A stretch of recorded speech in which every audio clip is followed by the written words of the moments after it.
Pour ne rien rater de nos programmes, n'oubliez pas de vous abonner à nos deux chaînes YouTube, le Média TV et le Média 24/7, et d'activer la cloche.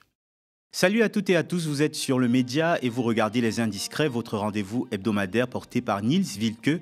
Grâce à son carnet d'adresses sans égal et à sa connaissance fine des acteurs politiques de tous bords, Niels nous permet d'arpenter chaque semaine les dédales de la politique française. Cette émission existe grâce à vous, notre communauté engagée. Si vous souhaitez nous aider à continuer, vous pouvez nous soutenir en souscrivant à un abonnement ou en faisant un don mensualisé sur lemediatv.fr/soutien. Votre engagement fait la différence, alors n'hésitez plus, passez à l'action. Au sommaire, il les rend fous. François Bayrou sème la zizanie parmi les députés. Entre sa proposition de référendum sur le budget et des critiques qui passent mal, on souffle le chaud et le froid du côté du gouvernement et des députés. Niels nous racontera les dessous de ces rapports toujours plus tendus. On parlera du sort du député LFI Andy Kerbrat qui continue de faire des remous chez les Insoumis. Andy Kerbrat accusé d'avoir utilisé ses frais de mandat pour financer des achats de stupéfiants, accusation qu'il dément formellement. Le parlementaire a pourtant écopé d'une peine qui lui interdit de venir à l'Assemblée nationale pendant 15 jours et divise ses indemnités par 2. Un cas loin d'être évident à gérer pour son parti. Niels nous en dira plus.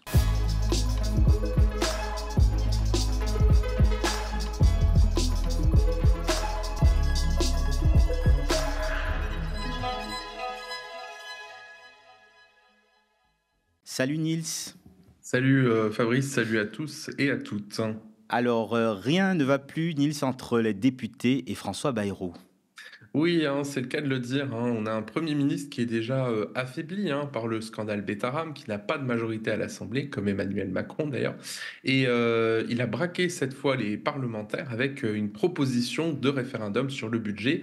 Et c'est pas un hasard, évidemment. Il a annoncé cette proposition, je te le donne dans le mille, dans le journal d'extrême droite, le JDD, en annonçant la couleur. Voilà, pour réduire le déficit, il faut une baisse déterminée des dépenses, une simplification, une meilleure efficacité de l'État et de l'action publique en général. Mais malheureusement, la solution n'est pas dans de nouveaux impôts. Ouf, les ultra-riches peuvent souffler. Alors, ça a beaucoup énervé les députés, déjà parce que le budget, c'est leur mission principale. Ils sont élus aussi et surtout pour ça, par le peuple français qu'ils représentent. Mais en plus, rappelez-vous, les Français ont déjà voté, revoté après la dissolution en 2024, et ils ont clairement infligé une défaite cuisante à Emmanuel Macron et à sa politique d'austérité. Et donc, les faire repasser aux urnes sur une question budgétaire, ça semble au minimum gonflé. Et même dans son parti, donc le MoDem, ça râle en interne. Alors, c'est l'ancien député Jean-Louis Bourlange, qui est désormais retraité, et donc qui a retrouvé toute sa liberté de parole, qui a dénoncé ce recours au référendum voulu par Bayrou dans une interview à l'Express, qu'il qualifie, je cite, d'attrape-nigo et de vote croupion, selon lui. Voilà, donc ça veut tout dire. Mais en plus, Bayrou accuse les députés de ne pas assez travailler. Oui, pour Bayrou, les députés ne sont pas assez présents dans l'hémicycle. Ils voulaient d'ailleurs les faire travailler pendant les ponts de mai, ce qu'ils ont refusé. Donc les députés ont été convoqués 2 samedis consécutifs. Et d'ailleurs, c'est un discours qu'il tenait déjà avant sa nomination. Il avait annoncé la couleur sur un supposé absentéisme dans une tribune dans le Figaro 1 mois avant d'être nommé à Matignon. Et donc, il a remis ça lundi dernier, le 28 avril. Il ouvrait le débat sur la souveraineté énergétique de la France. Gros malaise, il faut bien le dire, quand il est monté à la tribune. Regardez.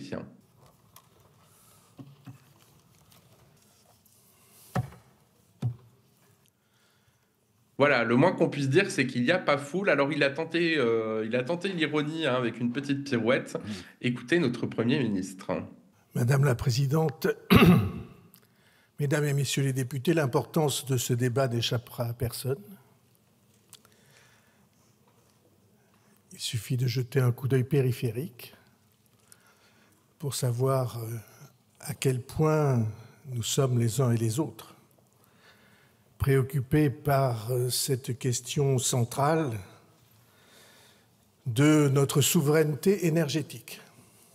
Voilà, sauf que c'est une critique qui ne passe pas du tout auprès des députés, hein, qui estiment quand même dans l'ensemble qu'ils travaillent bien assez comme ça, notamment depuis qu'ils doivent travailler de nuit, hein, une habitude qui a été instaurée par Macron façon Startup Nation, car les députés ne font pas que siéger dans l'hémicycle, évidemment, pour faire les beaux devant les caméras, ils vont aussi parfois en commission, hein, pour travailler sur les textes avant leur examen collégial ou sur des rapports parlementaires, bah oui, et puis ils ont aussi tout un travail de terrain, hein, puisqu'ils sont censés sillonner leur circonscription à la rencontre de leurs électeurs, voilà, tout ça sur leur temps de travail. Et donc un député de gauche un peu vexé quand même m'explique on ne peut pas se dédoubler et se retrouver partout en même temps, après avoir entendu les propos du Premier ministre à l'Assemblée. D'ailleurs, jamais à un paradoxe près, hein, Bayrou, le même Bayrou, dans sa tribune au Figaro, dénonçait justement ces séances de nuit interminables et cette charge de travail qui s'était accrue lors des dernières mandatures. Donc bon, allez chercher la logique. Mais en tout cas, pour le Premier ministre, il faudrait regrouper les votes des textes et des amendements des députés en une seule demi-journée, par exemple le jeudi après-midi, et arrêter les délégations de vote comme c'est le cas actuellement. La présence physique du parlementaire devient obligatoire au moment du vote et tous les scrutins sont publics. C'est ce que voudrait le Premier ministre, c'est ce qu'il expliquait déjà dans le Figaro en prenant exemple sur le Parlement européen. Et on sait ce qu'en pense Yaël Braun-Pivet, la présidente de l'Assemblée nationale, elle qui est assez sourcilleuse sur ses prérogatives. Oui, on se rappelle qu'elle aime beaucoup sanctionner les députés, notamment les députés de gauche, hein. Alors on me dit qu'elle est très agacée par les manœuvres de Bayrou, hein, pour détourner ce qu'elle considère comme un détournement des vraies questions qui devraient être posées par les parlementaires sur le budget. Et elle réclame au contraire l'ouverture d'une session extraordinaire pendant l'été. On l'écoute. Le 14 juillet, François Bayrou présentera les grandes lignes de son budget 2026. Nous verrons bien ce qu'il contient. Est-ce qu'il y aura une session extraordinaire en juillet à l'Assemblée ? Alors, je ne sais pas, mais je la souhaite parce que nous avons un certain nombre de textes qu'il nous faut finir d'examiner et je crains que nous n'ayons pas le temps jusqu'au 30 juin. Voilà, donc les députés n'hésitent pas directement à accuser Bayrou de mauvaise foi, hein, car c'est le gouvernement qui fixe l'agenda parlementaire. Et c'est justement François Bayrou qui l'a tellement rempli qu'il n'y a plus de place jusqu'au 30 juin. Jugez plutôt, je vous fais cette liste. Projet de loi sur la simplification. Bon, ça fait 30 ans qu'on nous parle de simplification, mais voilà, on continue de vouloir simplifier. Discussion sur la fin de vie, un texte quand même très délicat et très controversé. Donc, qui dit controverse dit débat en longueur. La fin du conclave sur les retraites, qu'on a un petit peu oublié, mais qui se déroule toujours. Un texte sur la proportionnelle pour faire plaisir au RN, mais aussi la réforme de l'audiovisuel qui a été retirée, mais que Macron veut absolument faire adopter. Après un premier échec de Rachida Dati, la ministre de la Culture a annoncé donc que le texte reviendrait. À cela s'ajoute l'Assemblée parlementaire de la francophonie, donc c'est toute une organisation en juillet qui va se tenir à Paris et notamment à l'Assemblée, donc impossible à ce moment-là pour les députés de siéger puisqu'il y aura des députés de plus de 90 pays. Bref, pour les députés, Bayrou a créé lui-même les conditions du chaos. Bon, ambiance explosive donc cette semaine après cette proposition choc, mais est-ce que François Bayrou n'aurait pas autre chose derrière la tête ? Bah si, bien sûr, hein, François Bayrou n'a aucune raison de se rendre au Palais Bourbon, hein, siège des députés. Chaque jour, loin de l'Assemblée, est une journée de gagner. C'est ce que me disait le conseiller d'un ministre en ironisant. Et c'est ce qu'a confirmé notamment Hervé Marseille. On l'écoute. Je le comprends, parce que se balader à l'Assemblée nationale par les temps qui courent, on prend des risques. Et donc, moins il y va, mieux il se porte. Donc, on voit bien que là, le texte de loi simplification, n'est-ce pas ? Il est grignoté jour après jour. Il y avait je ne sais combien d'amendements, des milliers d'amendements. Bon, c'est une stratégie de la gauche là-bas pour repousser et emboliser, j'allais dire, le travail à l'Assemblée nationale. Donc, évidemment, quand on dit qu'il faut aller à l'Assemblée, ça prédit... Ben oui, s'il ne veut pas aller à l'Assemblée, François Bayrou, c'est parce qu'il n'est pas à l'abri d'une motion de censure ou de nouveaux revers législatifs dans cette Assemblée turbulente. Et il faut bien le dire, toujours sans majorité. Hein, donc, pas de stabilité, voilà, des probabilités quand même assez importantes d'essuyer des échecs. Bref, c'est un peu l'équation à résoudre, hein, pour le couple exécutif, que ce soit Emmanuel Macron ou François Bayrou. mais au final, ce sera quand même au président de trancher, puisque c'est le président de la République qui décide de rédiger un décret de convocation du Parlement. Et s'il ne le faisait pas pour cet été, ce serait clairement une première sous la Ve République. Mais avec Emmanuel Macron, on a l'habitude des premières fois, ce ne serait pas une surprise. On passe à notre second sujet. Andy Kerbrad, puni par LFI, le député dans la tourmente après une arrestation pour achat de drogue et l'utilisation de ses frais de mandat, a été durement sanctionné à l'Assemblée nationale.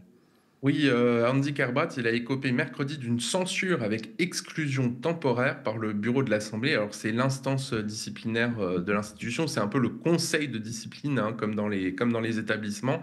Et donc, concrètement, il n'a pas le droit de paraître 15 jours à l'Assemblée et il se voit retrancher la moitié de son indemnité parlementaire pendant 2 mois.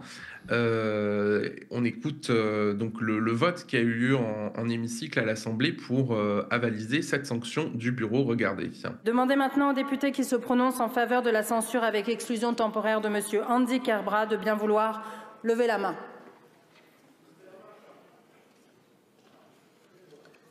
Je vous remercie. Je demande aux députés qui se prononcent contre la censure avec exclusion temporaire de bien vouloir lever la main. Non ? Tiens-lui les 2 mains. Je constate que l'Assemblée nationale prononce la censure avec exclusion temporaire de M. Andy Kerbrad. Je me félicite de cette unanimité de l'Assemblée nationale qui fait suite à l'unanimité du bureau. Nous, députés de l'Assemblée nationale de tous bords politiques confondus, réaffirmons ainsi l'exigence de probité et d'exemplarité qui est la nôtre devant le peuple français. Je vous remercie. La séance est suspendue. Voilà, donc c'est la sanction de grade 4, hein, c'est la plus haute dans l'arsenal parlementaire. Et c'est aussi une punition symbolique assez infamante, hein, parce que priver un parlementaire de l'accès à l'Assemblée pour discuter des textes, pour rencontrer ses collègues, mais aussi pour prendre part au vote, c'est en quelque sorte lui interdire de facto d'exercer pleinement son mandat. Mais la vraie interrogation, c'est quand même le rôle de ces camarades LFI qui ont voté avec leurs collègues du bureau, et notamment les macronistes, la droite, les socialistes, les écolos, etc., à l'unanimité, comme s'en est vanté Yael Braun-Pivet sur ses réseaux sociaux, sitôt la séance levée. Et c'est quand même la première fois que des élus sont sanctionnés pour manquement au code de déontologie après un mauvais usage de leur avance de frais de mandat. Alors on rappelle, hein, au bureau de l'Assemblée, c'est la gauche qui est majoritaire depuis la dissolution, acte brillant d'Emmanuel Macron, et il y a 4 membres de LFI, et pas des moindres, qui siègent. Il y a Clémence Guettet, Nadège Abomangouli, Farida Amrani et Gabriel Amar, le gendre de Jean-Luc Mélenchon lui-même. Alors évidemment, les macronistes se sont régalés de ce vote, hein, parce que eux prônent désormais la tolérance zéro sur ces questions de déontologie, bon, sachant qu'au moins un de leurs anciens députés avait aussi consommé de la cocaïne, hein, mais bon, ça c'est l'histoire ancienne. Alors les écolos et les socialistes, eux, ont plaidé pour des sanctions pour le symbole, hein, c'est ce qu'on m'a dit, c'est-à-dire que l'Assemblée devait prouver qu'elle pouvait sanctionner l'un des leurs. Mais par contre, bon, quand j'ai essayé d'en savoir plus du côté de la France Insoumise, ça a été quand même un petit peu compliqué. Alors, c'est un participant du bureau d'un autre parti qui m'a raconté quand même que ces élus, ces 4 élus LFI, ont tenté de faire valoir quelques arguments pour amoindrir la sanction avant de se ranger à la majorité, donc. Et pourtant, on parle souvent à LFI de serrer les rangs, de soutien aux camarades. Ça a été moins le cas pour Andy Kerbrad. Bah, c'est vrai, hein, on sait qu'à la France Insoumise, et notamment à la direction, il y a un côté quand même très protecteur envers les siens, notamment ceux qui sont les plus proches du grand patron, hein, Jean-Luc Mélenchon. On se souvient de sa réaction épidermique quand Quatennens avait été condamné pour violence conjugale. Là, sur Kerbrad, l'attitude n'est pas tout à fait la même, hein, donc alors j'ai enquêté comme j'ai pu, et de ce que j'en ai compris, il y a au moins 2 raisons. D'abord, il y a une raison externe, c'est-à-dire que la direction n'a pas du tout apprécié que son collaborateur, donc celui d'Andy Kerbrad, Merlin Gauthier, aide le jeune Richie Thibault à s'introduire à l'Assemblée lors de la manif contre le site d'extrême droite Frontières. Donc Frontières, rappelons-le, hein, avait diffusé des informations personnelles sur des collaborateurs LFI, donc ça équivalait à leur mettre une cible dans le dos.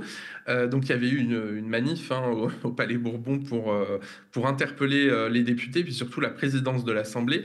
Et donc Richie Thibault, qui est le collaborateur de la députée Ercilia Soudé, qui défraye régulièrement la chronique, était sur place malgré donc l'interdiction de paraître. Et ça a fortement agacé la direction. Et puis, il faut bien le dire, Andy Kerbrat, son cas ne fait pas consensus à la France insoumise. Sophia Chikirou, notamment, ne souhaiterait pas sa démission, alors que d'autres membres du cercle proche de Jean-Luc Mélenchon seraient plutôt pour qu'il s'efface. Mais c'est surtout l'utilisation des avances de frais de mandat pour ses achats de drogue révélés par Mediapart qui lui vaudrait cette sévérité, selon mes sources. Bon, il y en avait quand même pour 25 000 euros, selon nos confrères du média d'investigation. Alors le député, lui, il dément, il l'a à nouveau annoncé sur X ce mercredi. Il dit « Je mets en garde contre les fausses informations qui circulent. Je n'ai pas été sanctionné pour avoir utilisé de l'argent public pour acheter des produits stupéfiants. Je n'ai jamais utilisé mon enveloppe de frais de mandat pour financer mon addiction, jamais ». Côté LFI, le discours est plus sévère. Un élu notamment qui tient à garder l'anonymat compte tenu de la sensibilité du sujet me confie « On forme nos élus sur la gestion de leurs frais de mandat, ce n'est pas anodin ». Interrogé par Mediapart, Andy Kerbrat avait admis avoir fait n'importe quoi tout en revenant longuement sur, je cite, le merdier dans lequel il s'était enfermé. Évidemment, c'est son addiction dont il témoignait, pour laquelle il est encore en arrêt maladie à ce jour. Et il avait témoigné assez courageusement, il faut le dire, en février dans Envoyé spécial. Petit retour, voilà, séquence. Vous disiez pas, je suis député, j'ai un devoir d'exemplarité, je peux pas continuer à faire ça? Si. Et j'en étais malheureux. Donc la semaine d'après, j'en commençais. Parce que j'étais mal.